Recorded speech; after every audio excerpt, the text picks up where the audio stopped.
What's up, YouTube? Oh, we do the intro first. What's up, YouTube? YouTube. Man, I suck at this on these days. Usually I'm on the other side, like I'm starting it, so I'm ready to go. Right? Anyway, YouTube, what's up? You guys are awesome. Oh my God, you guys. Okay, sorry. Did we do this on the last episode? We did, but I think we need to do it again. We're going to do it again. You guys are awesome. And I'm speaking directly to you, the YouTube viewing audience, the YouTube watchers, because holy cow, you guys have, I mean, you've blown our minds with your attention, your response, your comments. You know, you guys are watching all the way to the end because you're commenting on stuff that we don't even talk about to the end of the show. Yeah. Like, which is awesome, you know? Cause a lot of times like in YouTube, you see your views and you're like, how much did they really watch? Right. Like it counts as a view, but how much did you really watch? Yeah. But you guys are watching all the way to the end. So you guys are awesome. Thank you so much. Thanks for subscribing. We're going to be at like 5 episodes in and over 100 viewers, which 100 is in the YouTube world. Like it's a mark. It's a thing. Activates something else for you. And then 1,000 is the next mark. And then, I don't know what the next mark is. Yeah. I think it's 10 after that, another 10,000. But anyway, so you guys, I mean, 5 episodes in, you've helped us hit that right there. And it's just our little fun podcast talking about Babylon 5. You guys have been great. Thank you for not spoiling the show. Thank you for keeping up the fun. And for those of you who are just catching us, just joining us for this episode, this is our behind the scenes recording of Babylon 5 for the first time. Jeff and I have never seen the show before. Never. We know nothing about it other than it's supposed to be pretty good. Yeah. Like that's we know that. We know Chekhov is in it. We learned that last week. We learned that last week. We've heard the rumor that it's supposed to be like Deep Space Nine. But we've also heard that it's nothing like Deep Space Nine. Right. Yeah. Like that's a whole thing that just should never be.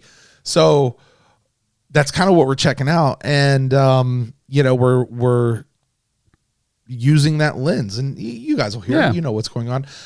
Before we get going, I would like to ask you guys, like, subscribe, all that stuff that you guys do on YouTube that you have been doing. You guys are awesome. Hit that bell icon.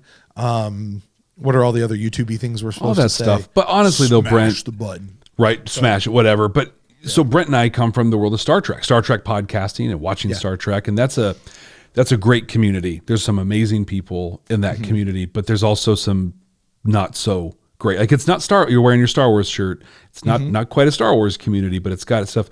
I am so blown away by the Babylon 5 community. Like everyone loves this show, and everyone's so supportive of like what I love. And they want other people to love the show. Like truthfully, with both Star Wars and Star Trek, you have a huge swath that like acts as like stay out. You're not real fans. Yeah. That is not at all what's happening in the Babylon 5 community. They're like, we want everybody. Come on, come join the show. Hey, first season gets better. It's fine. Just stick with it. Stick with it. Yeah. It's been great. This is great. This is great. It's honestly, it's a lot like the Stargate community. I don't know if you watch Stargate at all. Jeff. I never have. In fact, that might be our next podcast. That needs to be our next podcast. I keep teasing Matt on the other podcast that's going to be our next one. And he's jumping out after when we're at production on that show. Like he's moving on to another project that's not podcasting at all. So that's going to be your deal. We'll go through. Yeah. Oh, I would love to take you through Stargate. So it'd be great. Yeah, it'd be awesome. Stargate's great.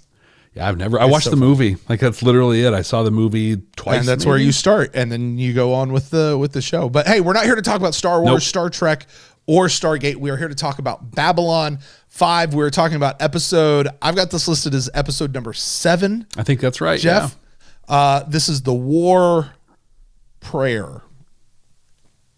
I get war. I don't know about prayer. Well, here's the thing, and you'll see this, YouTubers, that at the end of this, we have a game we play about titles. Titles have nothing to do with the show. Nothing. Yeah. But it's fun. It's still fun. And War Prayer. Oh my gosh, it sounds like a Slayer song. Yeah. So anyway, Jeff, I cannot wait. We actually were supposed to record this a couple days ago and we had to push it off. And I have been dying to get to talk about this episode. So let's not delay it any further. We're going to do our recording. You guys are getting all the behind the scenes, all the flubs, the things that we make mistakes on, the places where we laugh, we cut up. Even the conversations that we have that are legit conversations that for one reason or another get cut out of the podcast, you guys get all that. This is the behind the scenes recording of that. It's how the cookie is made. The delicious sausage, right? I love sausage, so yeah, there you go. I'm for it, but it just sounds weird to me. Yeah, it just sounds weird. That's what you do, right? No one wants to see how the sausage is made, but you're right. Sometimes it's the most flavorful thing you can do. There you go. Well, what do you say? Should we do this? I like cookies. Yes, I like. Let's cookies do this too. I wonder if sausage cookies. No. Oh, nope. No. Story for another time. I used to work at a buffet when I was in high school, and we definitely had some fun with food, but that'll be for another time. Another time, I used to work in a pizza restaurant, and the types of pizzas that we would come up with and create were phenomenal and it's scary all of the same time. I'm smelling a bonus episode here. All right, here we go. Let's do it, Jeff. Give me a second of silence so I can, because I cut it, right? I make it, so here we go. Yeah. Oh, we need to get you to like drop in the music cue right here for the folks at YouTube. It'd be nice, but like I just have it's all these. You literally can put the music cue on one of those pads. I know, but I have to do it. Right. There's that. All right, here we go. Welcome to Babylon 5 for the first time, not a Star Trek podcast. My name is Jeff Akin, and I am watching Babylon 5 for the first time. And I'm Brent Allen, and I'm also watching Babylon 5 for the first time. Jeff and I are two Star Trek podcasting veterans who are watching Babylon 5 for the first time, as we have now said 3 times in the show. And in this show, we're watching Babylon 5. We're searching for Star Trek-like messages, not Star Trek messages, just Star Trek-like messages, and trying to decide if we should have watched this show a whole lot sooner than 35 years after it first premiered. 35, 40, 30-ish. A couple years. Like it's a couple years, right? Yeah. Time's hard to track these days. Yes. It's important to note, though, Brent, this is not a Star Trek podcast, but like you said, that's Wait, do we talk about Star Trek? We do. We do? But this is not a Star Trek podcast. So we've got our rule, right? 3, the rule of 3. So we each get up to 3 Star Trek references in each episode, and if we drop one, we're going to call it. That's all you get. When we get to the end and we give our closing thoughts and talk about those Star Trek-like messages, well, it's a little more free range from there. But this way, we have an opportunity to focus more on Babylon 5. And have some fun with it, because if you use them all and you can't say it, you got to figure it out. It's hard. It is so hard. Like I have to say this thing and I don't know how to say it. Oh. Right. But speaking of saying things, Brent, we have the most incredible listeners and viewers. Thank you so much for checking out our podcast, watching us on YouTube, and more than anything, interacting with us. Yes. If it's cool, I've got a couple comments that we've gotten from viewers and listeners I would love to share. Does that sound good? It sounds great, but I just want to note we have received so many comments. This is not an exhaustive list. Oh, by far. This is a question I'm asking. I'm clarifying. You're not reading all of them, right? Well, just to be clear, if I read just the comments... And you're not snubbing anybody. No. Yeah. If I read the comments just from, let me look, just from Soul Hunter on YouTube, just that, it's almost 100 comments that I'd be reading. So you're welcome to go to our YouTube channel. And do. I mean, my gosh, there are some great conversations happening right there. In fact, here's one of them. Dale Sharp on YouTube says this to us. He says, "I enjoyed your reaction. I want to comment on some of your questions, but I don't want to spoil the show." Thank you, Dale. Thank you. Answers are coming, he says. There are definitely episodes that I'm patiently waiting for you guys to react to. First seasons are usually not my favorite season due to the slow character and world building for long arcs, but it's part of the process. I wish, and here's where I love that, I wish Firefly would have gotten the proper chance to shine. Thank you, Dale. People don't know this. I named my daughter after a character in Firefly. the girl that was in Firefly that I'm pretty sure you named your daughter after was in Stargate. What? No. It's going to happen. I think our next podcast is going to be because I've never watched Stargate. Dude, Stargate's awesome. Dale, thank you. And thank you for not spoiling it. And when we get to those episodes, please come back and be like, this is what I was talking about. This was the one. Maybe it's today's episode because I'm pretty stinking excited to talk about this episode. I am too. Now listen, we have a website, babylon5first.com. It's the number 5 and the word first. And you can click a little thing and you can send us an email through the website. And David sent us an email through that. It's a lengthy one. A lot of times the emails get into a lot of details. I love it. In fact, this one went into a whole great piece on the recommended viewing orders for Babylon, which is a thing that we've talked to a number of people about, that apparently the broadcast order is problematic. But hey, we're watching it for the first time. Which Firefly had that. Speaking of Firefly, had that same thing. Like, because there is even we're just 7 episodes in, I can see this episode, and we'll talk about it, builds on things that have happened in previous episodes. Actually, quite a bit. A lot in this, like from all the way back to the pilot to even a couple of the other episodes. But if they air them out of order, they don't make sense. And that was a big problem with Firefly. Like that show was serialized in very many ways, and it was just a mess the whole way they around with it. Yeah, did everything. Well, David, they didn't do that to Stargate. Stargate aired in order. Really? Just so you know. God, I feel like this whole on YouTube. If you go to YouTube, you'll hear our pre-recording conversation. Brent's been selling me on Stargate since we hit record. So yes, yeah, I didn't do it beforehand. I did it, and into this, this whole time you've been like all night. You've been pushing this. Well, David through the website sent us this piece. This is part of the email he sent. Brent, Jeff. No spoilers here. Oh, it's just such a great thing to read. Found your Babylon 5 first time podcast this week, and I'm catching up on episodes. I'm glad I'm catching it very early. You both are doing a great job in reviewing and analyzing Babylon 5. Thanks, David. I think it's hard to analyze through a Star Trek lens, but I do understand your goal. I look forward to hearing your epiphanies, and you'll have many, as you move through the series and discover how things interconnect. Thanks, David. Thanks. I feel like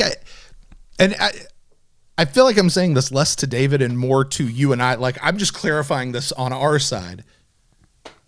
We're not necessarily analyzing this through a Star Trek lens as much as we're using the lens of analyzing a show that we've gained from watching and podcasting about Star Trek. Yeah. And I think it's a good, does that make sense? Like it's, we're not propping this up right up against Star Trek and saying, is this, does this meet the standards of Trek? Like, that's not it. It's just when you podcast about Star Trek specifically, and it's the way the show's designed, like you start to look at storytelling and shows in a certain way. And you just have that lens, and that's kind of what we're doing. I think for our other podcasts, Beam Me Up, Star Trek podcast on your side, the Starfleet Leadership Academy on my side, because of the way our shows are designed, we have to dissect the shows in a certain way. So in Beam Me Up, you're taking two just really great things that set it up for success. One, taking someone through the series who's never watched it before, but also distilling it down to like the 150, 175 essential episodes out of 800 some odd. So you have to apply that lens to really say, hey, this is a great episode, but is it an essential part of what Star Trek is and represents? Right. And so you've honed that ability to kind of discern those pieces, where on my podcast, where I teach leadership development through Star Trek, it's watching those things the writers put in as like, hey, this is what a captain would do, or here's this, and then being able to adapt that for people in a leadership position or leadership role. So we're having to take pieces of a science fiction television show and adapt those in a way that really adapt the storytelling for it. And so that skill that we've developed doing that, that's what we're applying to Babylon 5. So that's a really good clarification, I think.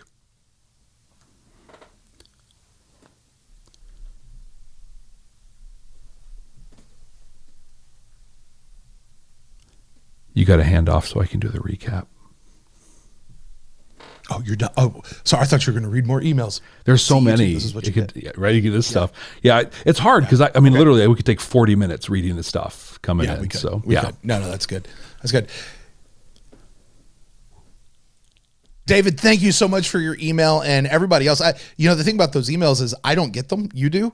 So like I'm hearing this for the first time live with everybody else out there. So that is so great. Today's episode, though, let's start talking about this because you already started. I'm anxious to dive into. Today we are discussing the episode, The War Prayer. Now, here's my question. Is it the war prayer? Like the person who prays, like the war prayer? Or is it like the war prayer? That could be like the text of what you're praying. Right. And who are you praying it to? I have this question. Anyway, for those who have not really seen this episode in a while, Jeff, those Babylon 5 veterans out there, or people who just haven't watched the show at all, but they're listening to us anyway because, well, I'm awesome and, well, you are too, Jeff. We're pretty great. Yeah. Tell us about this episode. What happened in it? Well, buckle up. There is a lot that happened in this one. And let's start off with the first big notable thing. This was written by none other than DC Fontana. No. Yes. Shut up. So every episode except one up to this point, there's one that was written by someone else. Everyone else has been written by JMS. This one, DC Fontana. It gets no more. It gets no more Star Trek. Like literally, the one person who's more Star Trek than Gene Roddenberry, DC Fontana. Right. And for those of you who don't know, which if you're listening to us, you probably know this already. Right. Like DC Fontana was around from the original series as one of the writers, and she went through the animated series. She even came into the first couple seasons of Next Generation. Like this lady, and she crafted the majority of what Star Trek became signature Star Trek. Yep. She was the keeper of what is Star Trek and what isn't. And wow, like that's a royalty name. Yeah. And she wrote this episode. I saw it. I'm watching the credits and I saw it come. I'm like, what? I had to go back. And I'm like, no. And then I broke one of our rules and I went online and I looked. I'm like, it's really, oh my gosh, DC Fontana. And for me, that that makes this whole episode make so much sense. That recolors this whole episode for me right now. And also, in other big news, not only is it that it's written by one of the greatest television writers in history, but for the first time in forever, we see all of the council members at one point or another. We do. That is true. Yeah. It turns out you can have an episode with all of them in and have it be a good episode. Who knew? Well, let's start off with Londo. So Londo meets his aide, Veer Kodo, who has propped himself up as Ambassador Kodo to some people. But he meets his cousin and his girlfriend, Winnie Cooper. Because, same actor as Winnie Cooper. That was her. I was going to look that up because I was like, dude, how could it not be her? Winnie Cooper. Yeah, right. That's Winnie Cooper. All right. So apparently arranged marriages are a thing for the Centauri. And the cousin and Winnie Cooper want out of theirs. They want to marry each other. But Londo doesn't understand what love has to do with marriage. And so we join him on a journey of self-discovery where he finally decides that love is important and that children should be allowed to dance. So he sets them up with a second cousin of his that's going to help them find a way to find their happily ever after. And speaking of happily ever afters, Ivanova runs into the one that got away, or actually the one that she let go so she could focus on her career. This guy named Malcolm Biggs comes on to the station. They apparently broke up 8 years ago, and they start rekindling their romance. Now all the happy stuff out of the way, the hate groups that have been mentioned before have made it to Babylon 5. There have been attacks on Earth, Mars, and now the station. Shal Mayan, a Minbari poet, is with Delenn and on her way home is assaulted by one of these hate groups and has a brand. She's branded on her forehead. The attacks on aliens are becoming more and more commonplace, and there's a group called Home Guard that is taking credit for them. Jakkar nearly incites a riot, crying for station security, notably the human station security from Earth, to do something about the attacks. Sinclair checks in with Kosh. Do you remember? Do you remember Kosh? Remember who that was? Yeah, he's the Vorlon ambassador. He's got the cool He was from suit. that movie Independence Day, right? I think so. Yeah, some movie. Yeah, I don't know. It's been a long time since I've seen him. But Kosh couldn't care less about the attacks that are going on. But the meeting gets Sinclair to thinking, and we get an absolutely epic piece of serialization, a big touch point on the episode. It goes back to the pilot, The Gathering. Sinclair tells us that the two people that physically saw Kosh or mentally connected with him, scanned his mind, Dr. Benjamin Kyle and the telepath, Lita Alexander, were both reassigned to Earth shortly after that encounter. Security footage that they were reviewing reveals that the mastermind behind all the attacks is none other than Malcolm Biggs, Ivanova's love interest.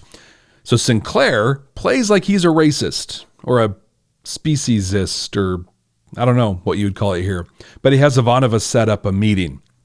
Using experimental blacklight camouflage from Earth Force, Malcolm's thugs uncloak, like they were invisible and cloaked.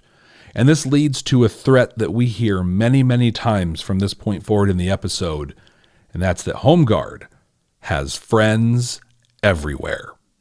They're planning a mass assassination of all the council ambassadors. So Sinclair drops the act and he attacks. They arrest Malcolm and the Home Guard thugs. But on his way to lockup, Malcolm trash talks Ivanova, who ends the episode by responding in a way that only she could, by saying that she finds that the many people, the many aliens that she's met so far are much more human than he is. Brent, this was a lot.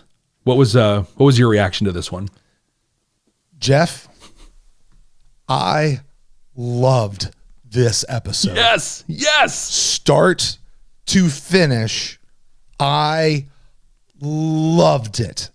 Adored it. And now that you tell me that DC Fontana is the one who wrote it, I understand why. Totally. This episode was awesome. And if like I talk about those first season episodes in sci-fi that many of our commenters have mentioned, like first seasons can be rough. You get those episodes that you kind of like, that give you enough hope to keep moving on. Like they're okay. They're not as bad as some of the ones you've just seen, but they give you enough hope to keep moving on. But in that first season, you're going to get one or two episodes that blow you away and show you the full potential of what a show could do. That's this episode. And it's only episode 7. Right. And I don't know how many more are in season 1, but this is the first one that just, it was good. The writing was tight. The pacing was amazing. When I looked up at the end of this show, I thought we'd been on a 2-hour movie. Yeah. And not because it was slow paced, because so much was packed in to this 44, 43, 47 minutes, whatever it is during that time. You referenced it a minute ago. The fact that they gave us an in-universe reason for casting changes. Yes. Oh, is amazing. Amazing. And it made sense. And it's like, wait a minute. That's not just a throwaway line. That's a bigger plot reason for where they're going. This is the first time we've been told in the comments that the A plot, B plot dynamic is different in Babylon 5 than it is in most other sci-fi, not just Star Trek, but most other sci-fi shows, in that they use the B plot to further character development that usually pays off later on. This is the first time we have seen that come back to pay off. With Londo's whole, and actually kind of reversed. It was like a whole episode before paid off in a B plot here. Because if we call the B plot here the whole thing about the arranged marriage, which by the way, A plot, B plot's completely connected. Completely. Did exactly what A plot, B plot should be. But still, if the B plot is the arranged marriage and Londo's whole piece, where that connects back to Born to the Purple? Born to the Purple. Yep. The one where he met and he's going through that. I mean, the way these things connected, and Londo just seems completely oblivious until he gets reminded of it. And if you've watched that episode, you know what he's thinking in his head. And you're like, dude, this is where you've been. Yeah. And he gets confronted with that. Jeff, this episode was so good. This is the first time I have willingly watched an episode multiple times, not just for the podcast because I needed to see it again, but because I wanted to watch this. I wanted to watch it again. This episode gave me major Game of Thrones vibes. Yes, right? Major Game of Thrones vibes. And I loved that show right up till the end. So I've got a lot more other thoughts, but I'll save them for our discussion. How about you, Jeff? What are your overall first thoughts about this episode, The War Prayer? I got to echo everything you said. This episode was perfect. It was so good. I picked up on a couple things too that were so brilliant in the whole piece. The first, I don't know if this was intentional or not. So Londo has 3 wives. We get to see pictures of them, and he calls them pestilence, famine, and death. So here's my question, Brent. There's 4 horsemen. Does that make Londo war? Or is there another wife coming? That is, when he said his line, I'm sorry if I'm jumping into your comments here. When he said his line, knowing that they're waiting for me back home is what keeps me inspired to stay here 75,000 light years away. It was so funny. Now, I just want to say this. I am very pro-marriage. I am in a very happy marriage. I know that because she tells me every day. Like, I love my wife. I know it's not for everybody, and that's cool, but for me, it works. That was hilarious. It was I watched it with her. She and I both cackled when we heard that because it was just funny because a joke is just a joke sometimes, and you don't have to take offense. It was hilarious. It's so good. Probably way funnier than anybody else thinks it was. I thought it was great. Veer, so there were a lot of just like little moments, and Veer Kodo had one where Londo takes off and he's got the picture of the 3 wives, and like Veer looks at it and he just has like this moment was like, oh gosh, I was scared because I was looking at them. When the writing of an episode is at the caliber that this episode was at, everything is elevated. Like you said, the pacing was great, but the acting was incredible through this episode. We've talked a lot about a couple of the scenes that were just humiliating, where I tend to give the benefit of the doubt that this must have been like take 47 or whatever, and they just had to give up and piece together the best that they had. But when Sinclair was talking to Kosh and he's trying to get him to care about this, but Kosh is busy watching that library machine that Mr. Atoz had in the original series, All of Our Yesterdays. Right? Yeah, because it was literally that. Right. But when he's watching that, he says, look, it'd be good for you to talk to the other ambassadors. Maybe you could give a hand. And then when he says that, like, it's just this tiny, he's wearing like the face mask thing, but his face changes just enough that you can see that revelation that then leads to him saying, wait a minute, they put the headache patch on his hand. How could they touch his hand? The acting there, Veer Kodo with his reaction to the 3 wives, Jakkar and his righteous indignation about things. None of it was corny. None of it was cheesy. It was real. I felt every bit of it. I thought it was so well done. Can we talk about Veer for a little bit? Yeah. Because... And his messed up hair? No, but...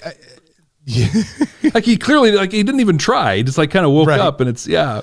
Well, he ran out of mousse in the jar this morning and just didn't have enough to keep it up. But no, I have to give a special shout out to Veer because we've ran him through the mud in the last couple of episodes. Again, you go back to DC Fontana. I'm like, now it makes sense because she does what DC Fontana does. She took what is effectively a comic book character. At best. Maybe not. No, I'm sorry. Let me comedy. A comic strip character. Yeah. And she turned him in the course of the episode. She just didn't rewrite him. She actually gave him a real life situation and turned him into somebody who is strong and respectable and growing and becoming who he actually wants to be and who he should be, a better version of Londo. Like, I was so impressed when Veer stood up to Londo and said, And you could tell like it was taking everything within him. When he stood up and he said, Ambassador, you're wrong. You're wrong. And he called him out to look at that. Jeff, I don't know what that does to you as a leadership podcast guy, to be able to look at your superior and say, boss, you're wrong. Well, I think, and then to have a leader, to have a leader who is aware of himself enough to not dig his heels in, but go, you're right. And he goes off on this whole thing about my shoes are too tight and all. And that's a beautiful metaphor. Oh my gosh, what a great metaphor. But Veer, he elevated absolutely the most to me in this episode. And I think it was his acting too. Like it's a drum I'm beating a lot here, but it was those small reactions he had to the three wives. And like you just said, when he did stand up to Londo, it wasn't just the words he said, it was his body, his whole body. Yeah. And so from a leadership standpoint, without doing a full like deep dive analysis, but there's a lot that we don't see. And what that is Londo working with Veer to develop him and help him learn these pieces. So clearly there's a relationship between these two that Londo has actively fostered and Veer has worked in, where he feels maybe not safe, but he feels empowered to tell his boss that he's wrong and he's messed up. And so much credit goes to Londo. Same thing you said, for him to be able to say, the natural reaction for a traditional leader would be to argue and, what do you mean I'm wrong? I can't be wrong. This is, you're the one that's wrong. You whatever. But no, he's like, no, you're right. And he did. He dove into that beautiful story that, I mean, I don't want to take anything away from JMS and what he's created here. But the difference between this episode and everyone objectively is DC Fontana being involved, and everything was elevated to such a point. No, even his cousins that were on the station for the sole purpose of getting attacked and giving Londo the plot foil to continue his journey of discovery and evolution. Those were deep characters with real stories. I mean, I'm going to marry the ugliest woman in all of Centauri, and and how they just wanted to be with each other. I can't say enough about how great, how well this was put together. And yeah, even how it built other relationships. Like we've talked about the budding friendship, the professional rivalry friendship with Ivanova and Garibaldi in here. And so somebody of command rank had to go and meet Veer's cousins. I loved this scene. So well done. I loved this scene. Oh, it was so good. So well written, perfectly acted, perfectly directed, everything. Yeah. Go ahead. Yeah. So, and it was another great callback too, again, to Takashima from The Gathering, but they needed a command rank person to accept custody of these Centauri prisoners or whatever.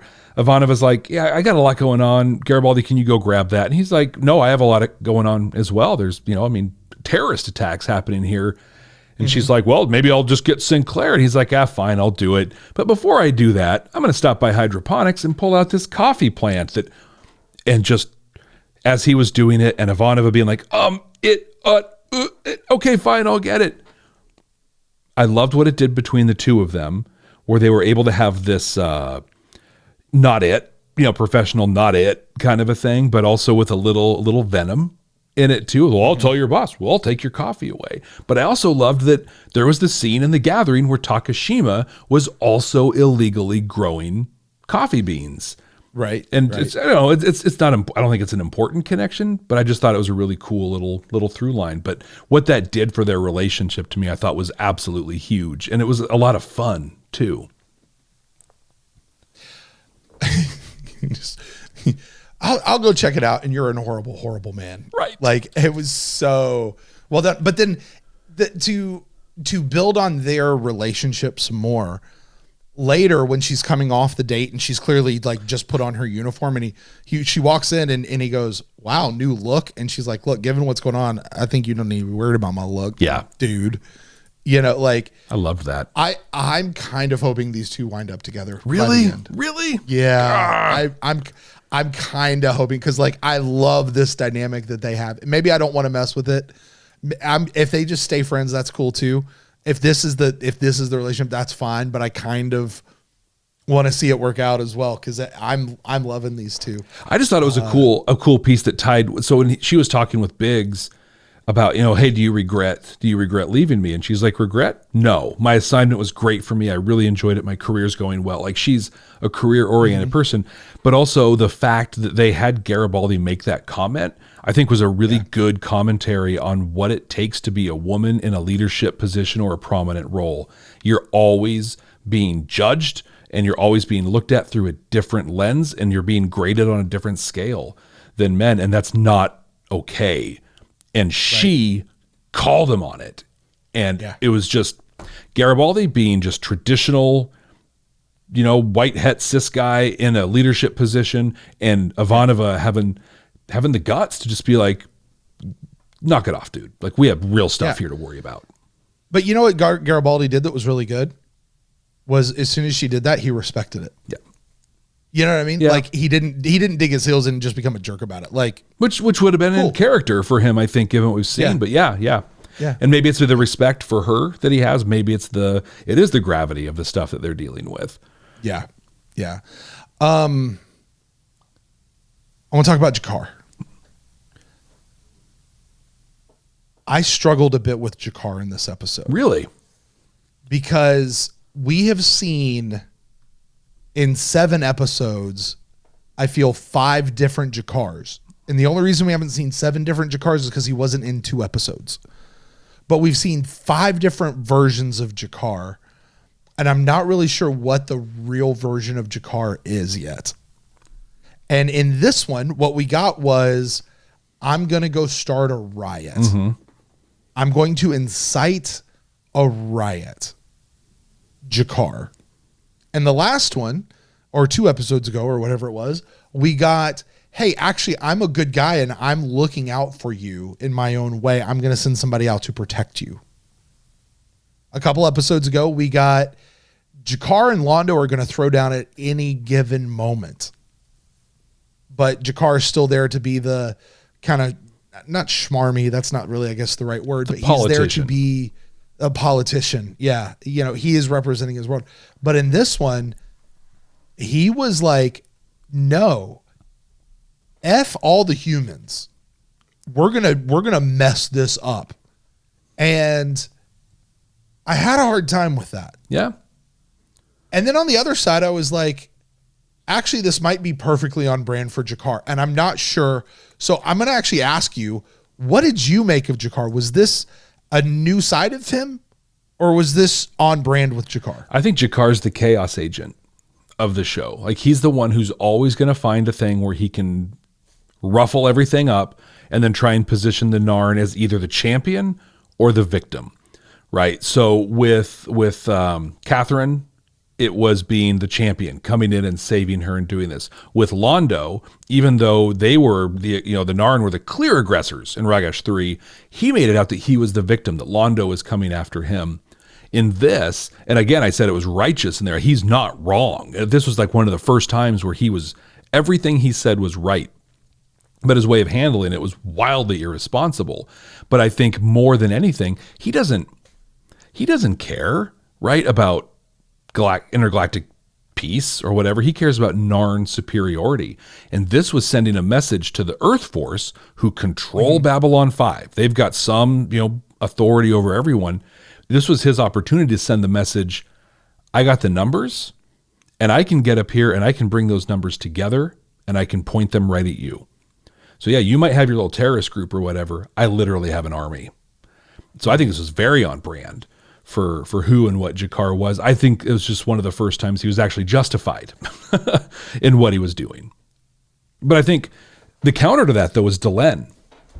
So Jakkar was, I think a statement to Sinclair was, if a Narn gets attacked, there will be bloodshed. Like, you will pay, and you will pay in blood. Whereas Delenn was very much about, Sinclair, get your act together, do this right. Also, we want to understand, we want to help understand and figure out why this unbased hate exists. What's happening? Like, let's get into why and help fix these things, as opposed to Jakkar, who's like, nope, here's my opportunity for chaos and maybe some war where the Narn can come out on top. I don't know if you saw it at all like that, or if that makes any sense for you. Delenn was different for me, because for her, what I got from her was she was legitimately miffed. Mm-hmm. And that's the nice way of putting it. Jakkar was opportunistic. Yes. Yeah. That's the word. I was trying to say falsely or trumped up or something like that. To kind of shift it. Delenn was legit, like, somebody just got attacked and nothing's happening. I think, though, I don't think it's somebody. I think they were subtle about it, but I think that she and Mayan had a relationship of some kind. So there was a piece where Delenn was like, can I walk you home? And Mayan was like, nope, I don't have time tonight, and you've got other stuff. So I feel like there's some sort of a relationship there. So not only was this someone, not only was it another Minbari, not only was it a cultural icon, but I think it might have been someone that she's in a relationship with of some kind. So this was very personal to her. But I think as the episode went on, she moved from that to, we have to understand this hate that's happening. You know, I'm really curious to find out if you're right about that. Was she in a relationship with this person? Or is it something about Minbari culture and how interconnected the various people feel, to where it almost looks like they're in a relationship? They're just that connected as a people group. And like, the only thing that I point back to that is, I remember in the episode Soul Hunter, she is so like worried about these souls that the Soul Hunter has captured. And she's like, you have to release them to bring them back to us as a whole. And like, I'm good either way. Don't get me wrong. I'm not trying to rewrite it. I'm good either way, because I also picked up, they've got a thing going here. Mm-hmm. But then I was like, the thought just occurred to me, like, I wonder if there's a bit of, this is just Minbari culture, because we got a big piece of Centauri culture today. Yeah, that's huge in this episode. Is this just another aspect that I really wasn't sure, but she meaning Delenn, certainly felt much more personally attacked and much deeper than she wasn't actually, that she should, because she wasn't actually the person attacked. Yeah. Yep. You know what I mean? Like, she wasn't fighting on behalf of her friend. She felt like she was fighting. She was fighting. Herself. Yeah. Whereas Jakkar, I like your word, opportunistic. Yep. He was being whatever. Now, Kosh is doing whatever Kosh is doing. I don't understand that. I don't know. You know, he's plotting something. Well, and he feels like he's doing something. He was watching the library computer scenes of Earth, and he told Sinclair that he was, he was studying. Yeah. Which, honestly, if you're Kosh and humans are coming in and jacking up non-humans, okay, well, what is the history of humankind for messing people up? Like, I just want to know. I need to know who I'm dealing with. Well, and he wasn't watching the other side of that. He wasn't watching trees growing or kids playing in the park. Like, he was watching a cut from A Clockwork Orange that they made. They, played some Ludwig von to and made him watch. Like, he was watching the Beat the Ultraviolence Out of You movie clip. And that's our society. It is. Hey, did you notice on the Minbari, while we're talking about them, but did you notice that we've talked about the blue arrow on the head? They have it on their fingernails also. No, do they really? Yeah, go back and look when Mayan and Delenn, when they hug. Yeah. Okay. I'm gonna have to. I'm gonna have to look at that.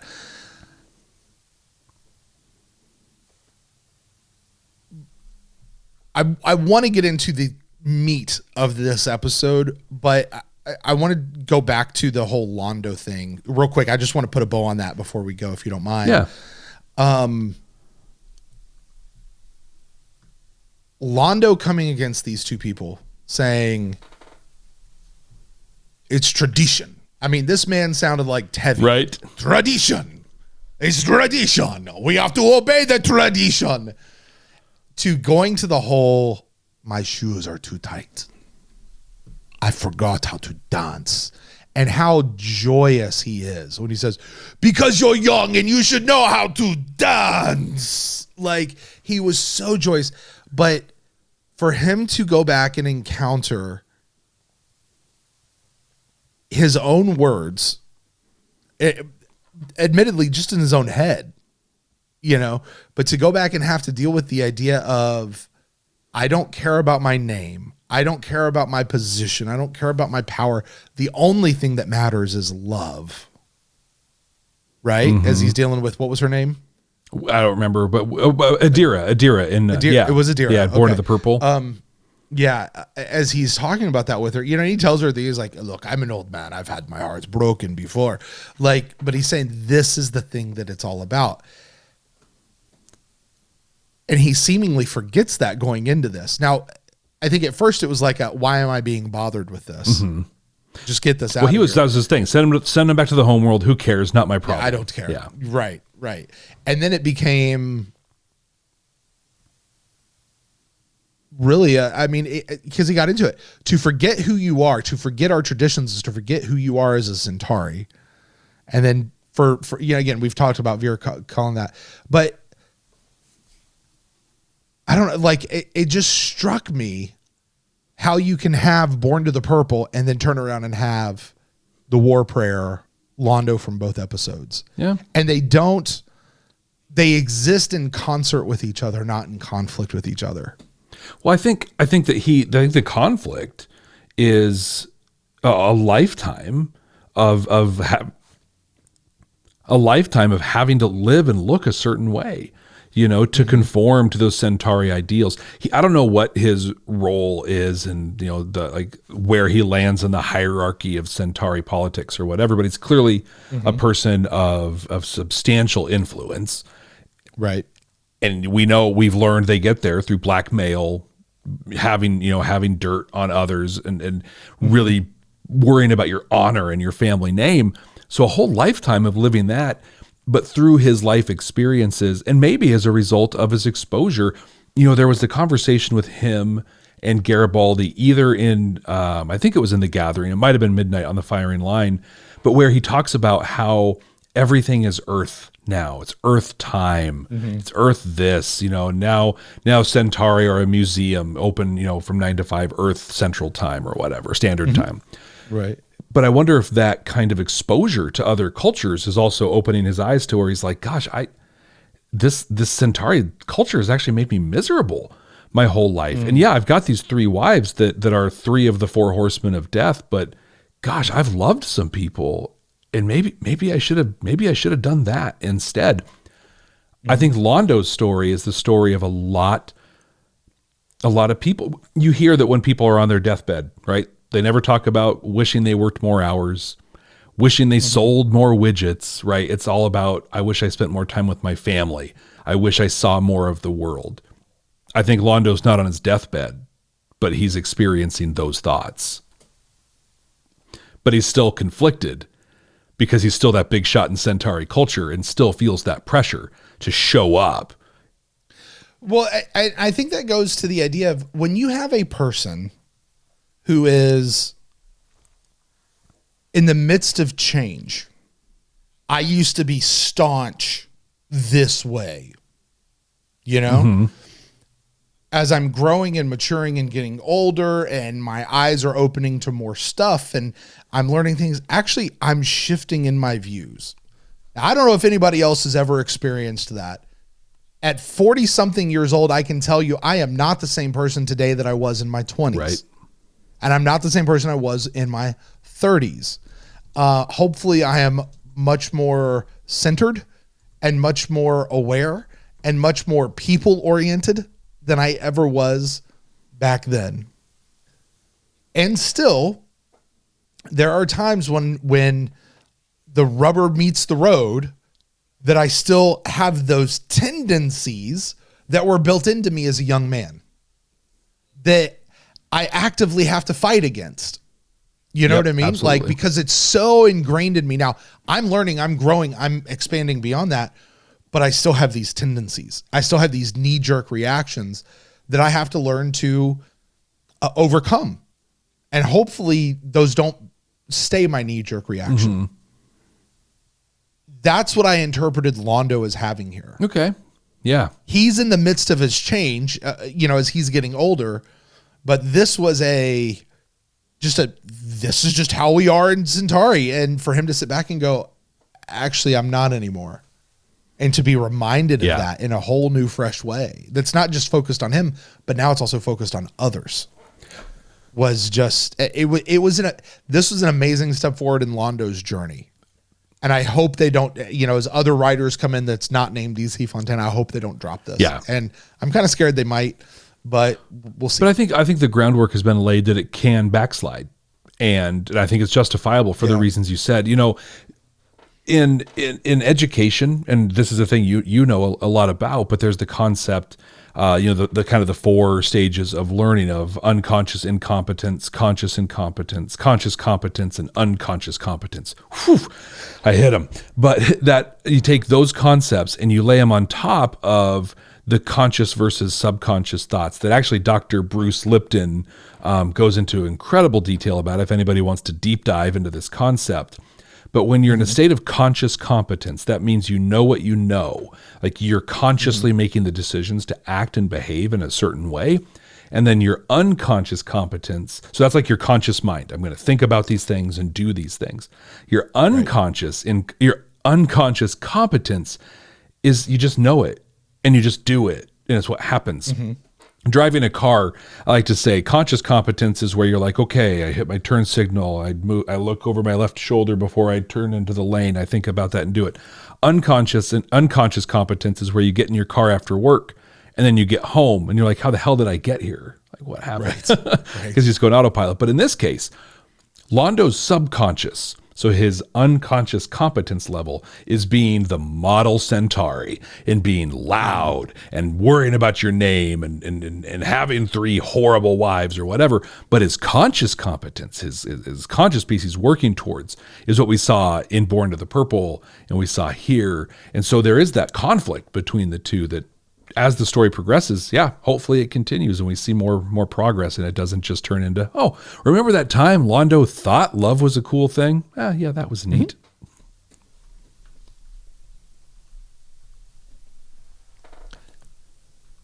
Okay, let's talk about the main source of this. Humans are attacking non-humans. They are exhibiting the height of bigotry and racism and selectivism. And what's the phrase that they used within the show? Like Earth first? Earth first. Yep. The Earth first. Oh boy, does that hit really hard in today as we record this and our own country. Yeah, in June of 2022. Let me put this in a time and place right now as we're recording this. Right. Yeah. Right. Earth first. Okay, let me substitute your own word for that and go, yikes. No wonder that actually, like, I get the idea and it sounds good, but it also feels real icky to me because I have a more global view at this age of my life than I did when I was younger. They're attacking these people. It's horrible. Ivanova's ex-boyfriend comes on station, who, by the way, I don't know about you, I knew he was bad news from the moment he opened his mouth. 100%. I mean, he was 100 when he's like, yeah, I'm going to be on the station now and I'm just looking for whatever. I'm like, dude, you're the leader of this whole thing. And I mean, Sinclair becomes the captain that I want him to be. This is the Sinclair I want. Not the guy going out grappling things in the spaceships. The guy who's like, I'm going to pretend to be one of these guys so they try to recruit me. And I'm going to go. I'm going to blow them up. Right. And he goes in and the Suliban dissolve. Yep. I mean, I was like, whoa, look at those guys. Like, That's what they were, right? They were Suliban. Totally. And again, I mentioned the Game of Thrones. I mean, where they're just coming out of nowhere, like stabbing people and trying to kill them. And I mean, and they get them in the end. Like they get them back, you know. And you mentioned Ivanova's great closing line. Some of them are more human than you. And I'm like, Jeff, I mean, this show was perfect start to finish. Do you think is it time for us to start hitting our closing thoughts on this, you think? Start giving this a rating? Or do you got more? Okay, I guess before we you're do that, diving in. I You're diving in. I do. Let me point out some of the funny stuff that I thought I had out of this episode. One, you remember a couple weeks ago I talked about the really bad acting of Jakkar spitting out the water when the lady comes in, and you're like, that's the 47th take. Sinclair's punch on Biggs was the weakest. I mean, you could see him like miss his chin by 6 inches, and like. I mean, it felt like a high school play to me in that moment. It was so bad. Even and right after that, so like he had that just awful punch, and then then he like gently grabs the gun, the PPG, I think they called it gun, out of his hand, and then they cut to the stunt doubles diving over. The only stunt double cut that was worse than this was Spaceballs. Like it was just like that was so apparent.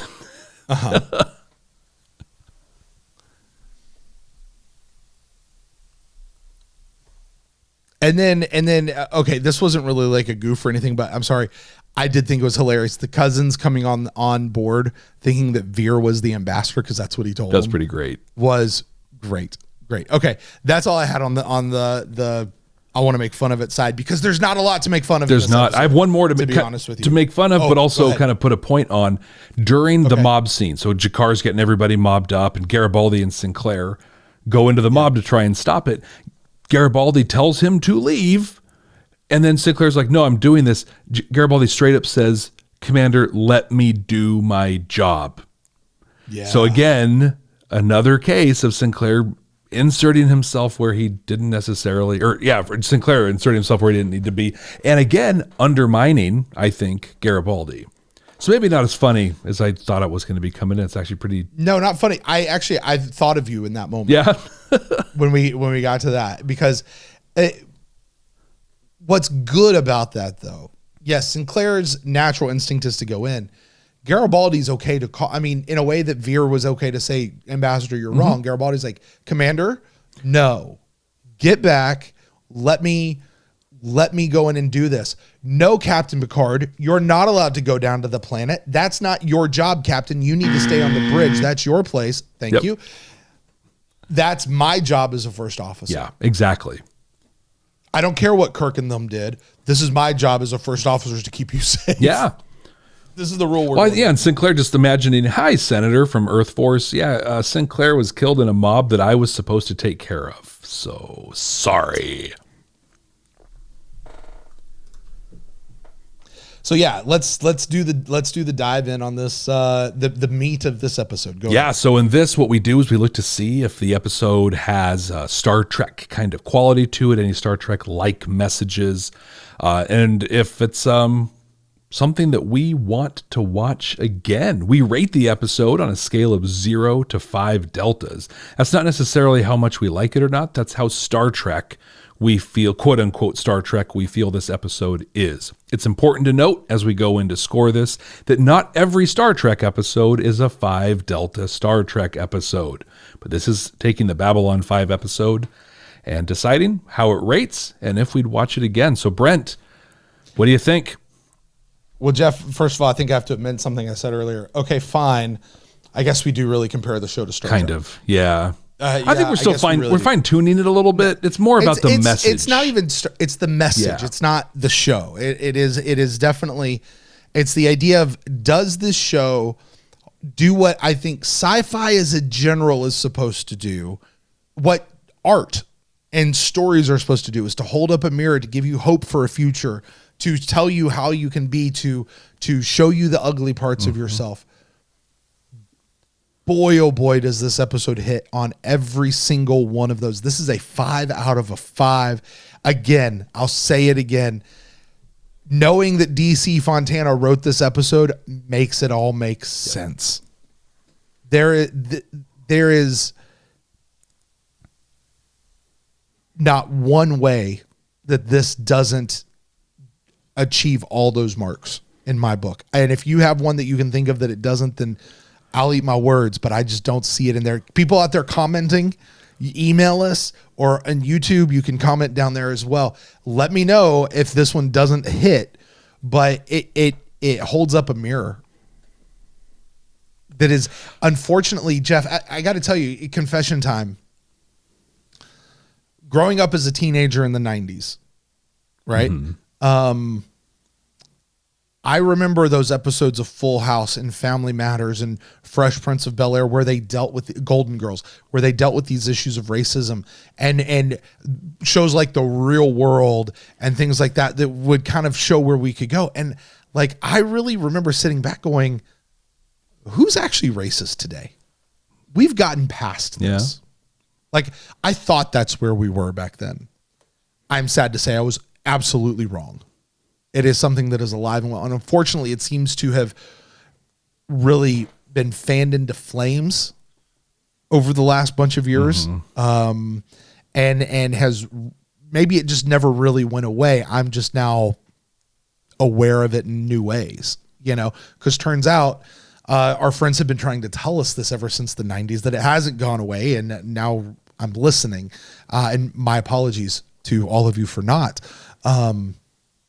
But boy, does this episode hold that up as a mirror to who we are. It gives us hope for a future. You see what you could become. This tells you how to be. Like when Sinclair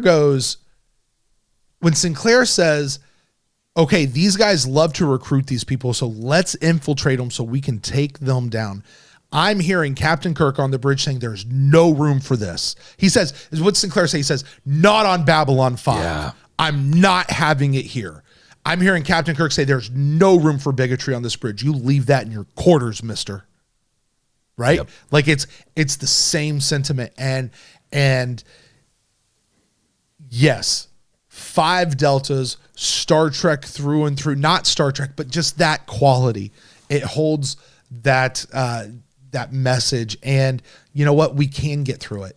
And we've got to be a part of it. You just can't sit back and let those who are the victims be the ones who handle it. If you are not the victim, you've got to step up and stand next to those who are.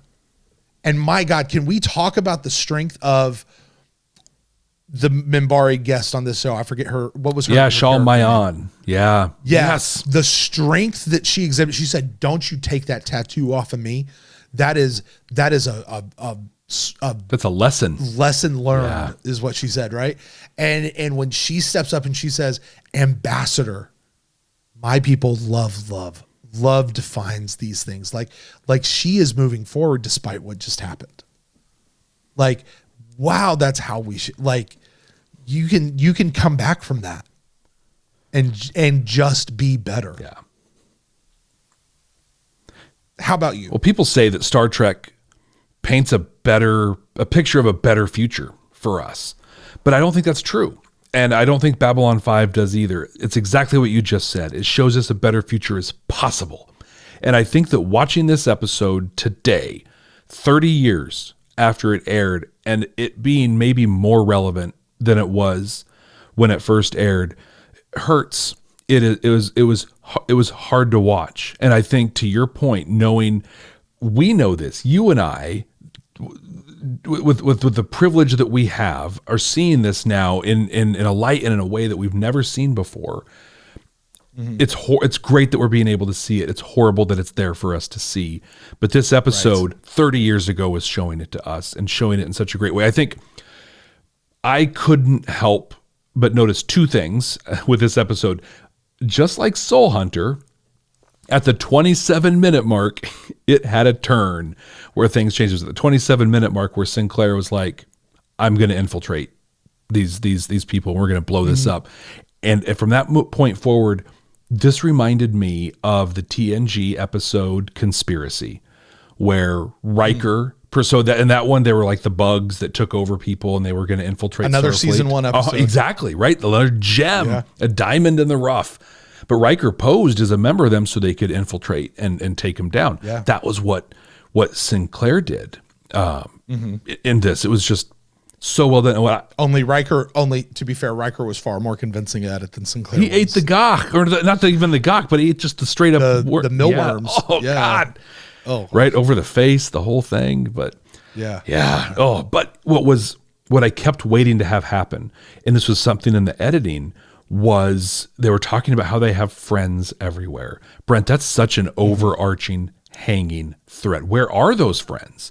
Right? What levels of government are they? What levels of Babylon 5 are they in? I kept waiting because they were cutting from Malcolm Biggs talking about all their friends to Garibaldi and the security crew running to the rescue. I kept waiting for the security crew to turn on Garibaldi and be like, nope, guns pointed, and like, get down. We're home guard and we're shutting this thing down. I kept waiting for that to happen. It still might happen. Well, I'll give you it still might happen because the president of Earth ran on a platform of Earth Exactly. First. Exactly. And all of this movement is happening. They mentioned in this episode, they're waiting for a signal that is going to go out, not just on not on Deep Space Nine, sorry, not on Babylon 5, Earth, but is also going Mars. to ring back to Earth and Mars and all these other places. And this is a coordinated attack across. All we did was prevent what was going to happen on Babylon 5. And you know what? Do you know who Sinclair's boss is? That president back on Earth. Exactly.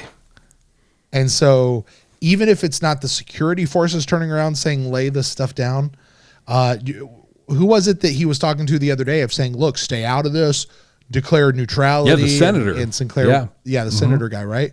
Like those guys, that's where I'm concerned about who's home guard and who's Well, especially when you look back, like at that thing, stay neutral. This was the Ragesh 3 vote. They wanted Earth to stay neutral and do nothing, which would only cause Centauri and Narn conflict. It's like this very concerted effort going back to the beginning of the entire series of them planting the seeds to just blow all this up. Brent, I will watch this episode again. I also watched it. I watched this one 3 times. I'm going to watch it again. It was so good. And if there were 6 deltas I could give, I'd give this thing 6. This episode was perfect. Yeah. And it left things open. You know, you mentioned the idea that this plays just as true today, unfortunately, as it did back then. I have found that so many times in the other podcast with Beam Me Up, going through that with Matt, of how many times we've watched another 30 some odd year old show and gone, man, does this speak to today? Perhaps more so now than it did back then. I've often said that I think the world is better when Star Trek is on TV. Yeah. I think the world is better when sci-fi is doing what Babylon 5 did in this episode. Because I think part of where I had a false sense of security is probably not the right complacency. word, but a complacency, but not even complacency. Like racism is so ugly and so disgusting. How could anybody be like this? Because I was constantly fed by my entertainment about how gross and disgusting it was. And I wonder, did entertainment stop doing that? Wow. Somewhere along the 90s, maybe the early 2000s. And when we get into shows like Lost and 24, and like, have we stopped talking about that in our shows, that these shows from 30 years ago are speaking to us now, more so than the stuff we're getting now? You know, because I haven't watched The Expanse and had this same idea. Yeah.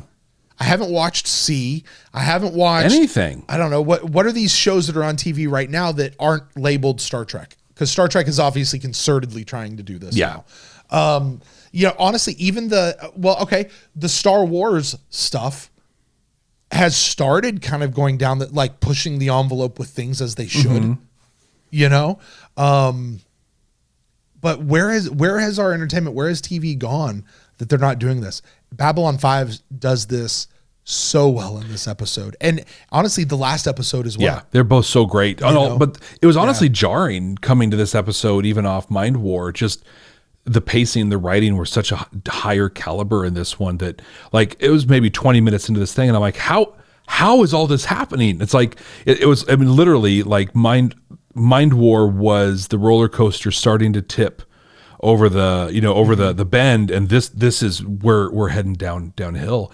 And what you said there, and then heading down on the roller coaster really brings to me that scene, the loyalty test that Biggs had for Sinclair, where he brought the Abai woman, the kind of fish woman that came out, and he wanted her to murder her. And what an incredible acting job again, where she's like, please spare me. No. Yeah. And it wasn't pathetic. You know what I mean? Like there's a version of that scene where she comes across as like, oh my gosh, she's acting. This is kind of lame. No, that was real. And it was disgusting. And there was a part of me that thought Sinclair was going to do it, that he was going to commit. And I had decided if he did it, I would be done. Like I couldn't do it anymore. It was that gross. It was that disgusting. And the timing, the pacing were so perfect that I didn't know if he would or he wouldn't. And when he finally turned it was a physical relief, like a physical relief that he did the right thing. But that's what came to mind when you were talking about that, because that feeling of disgustingness, that feeling of tension of like, oh my God, there's no way this can humanly happen. That doesn't, you're right. It hasn't happened in at least 20 years of television. I can't think of that really.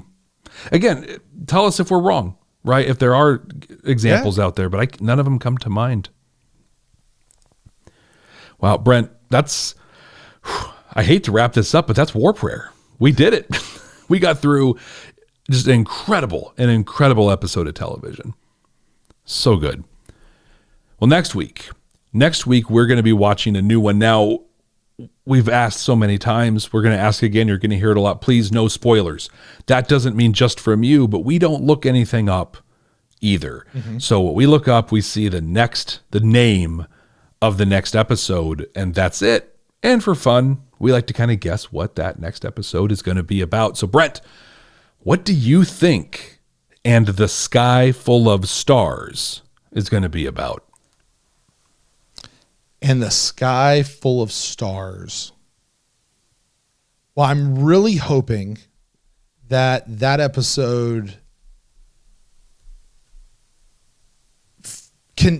I don't want to say is a part 2 to this one, because I don't think it should be, but really, I think continues the storyline down. Now I can see how this episode was about war. I don't know how it's about prayer though, to be honest with you. So, what does the title actually have to do? So the Sky Full of Stars. I want to say it's almost like war comes to Babylon 5. Like you see lots of ships out there in the galaxy, or almost the other one of that is, do you remember in Indiana Jones and the Last Crusade when Sean Connery is he goes and uses his umbrella to excite all the birds, and he starts quoting Shakespeare or somebody like that, or he's like, may my armies be the whatever and the fowl of the air, or something like that. Charlemagne, he says he remembered to Charlemagne. Maybe it's like that. Maybe it's a something and the sky full of stars. Like it's a phrase like that. I have no idea. That's my best guess. What about you? Do you have a guess? I think we're going to completely detach from the hate, from the thing that's really the last 2 episodes of high ramped up tension. I think this next one's going to be some new alien something, and they're going to be absolutely just it's either going to be, I'm so amazed at all of these the diversity and all the races and all this stuff on this station, or it's going to be my planet brings so much, and my culture brings so much more. It's going to be some sort of awe of either I'm awed by Babylon 5 or Babylon 5 should be awed by what I'm bringing to it, sort of a thing. But I feel like the next episode is going to be, it's going to be a lighter a lighter episode overall. I would be okay with that. Yeah, the last two have been. I would be okay with that. It's been exciting. It's been fun, but it's been a lot. Yeah. Well, you need a comedy every once in a while. you need that breather in yeah. there. Well, we're going to find out what And the Sky Full of Stars is about next week right here. Hey, thank you so much for joining us. Don't forget to subscribe wherever you're listening to us. And don't forget to stop by Apple Podcasts and wherever you're listening to us. Leave us the rating, leave us a review. It means the world to us. And you leave us a review on Apple Podcasts, we're going to give you some love from our Twitter at Babylon First right away. It's going to tweet out that review that you left for us. So until next time, Brent, I'm going to channel the poet Sha'al Mayan, and I'm going to try and send everyone home feeling good. There once was a man from Rochester who said you should live long and... Jeff. Yeah. Not a Star Trek podcast. That's right. Not.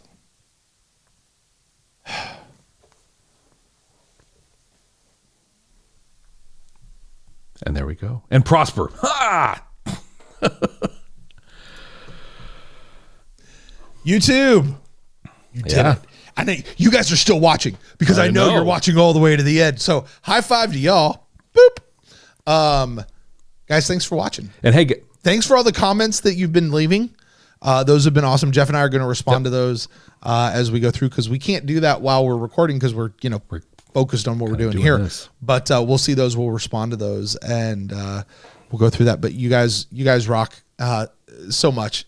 And Jeff said it. If you guys know of a show that I would say is between let's say 1998 and now, where they take a social responsibility and put something like this in front of us. I can't think of one. I don't know what's happened to our entertainment. And do it in a way that makes you feel gross. Yeah. And shows you the way that it at least has been so that you can, you remember that, what you got watching the movie, Remember the Titans? Yeah. Where you just look back, I can't believe anybody ever actually thought this way or behaved this way. And we need to be Gary at the end of the movie, not Gary at the beginning of the movie. You know what I mean? That's can't you see that that's my brother? That's the way that's what entertainment should make us do when you get up at the end and go, no, it can't be Earth first. That's gross and disgusting because it leads to that. Yeah. You guys are